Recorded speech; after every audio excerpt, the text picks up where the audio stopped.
interesting thing about being a therapist that I don't hear talked about that much. I'm a lead therapist for a million years, coach for women, coach for therapists around money mindset.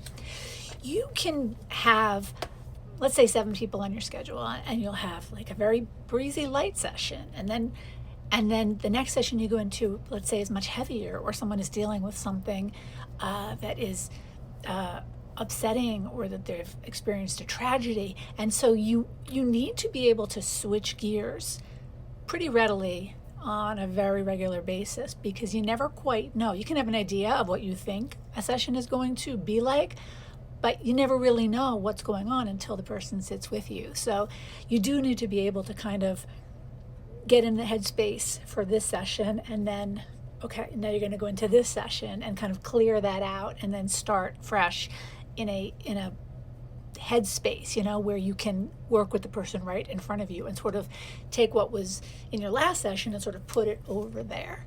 I've been watching this show on Max, The Pit. It's like ER, only gorier and with cursing.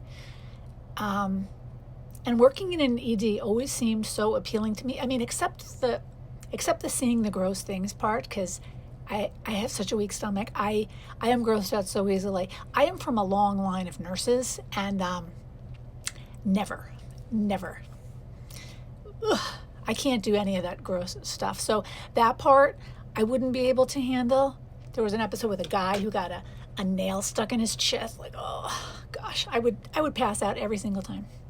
But anyway, the idea of you never quite know what's coming in the door, for some people might be incredibly anxiety provoking.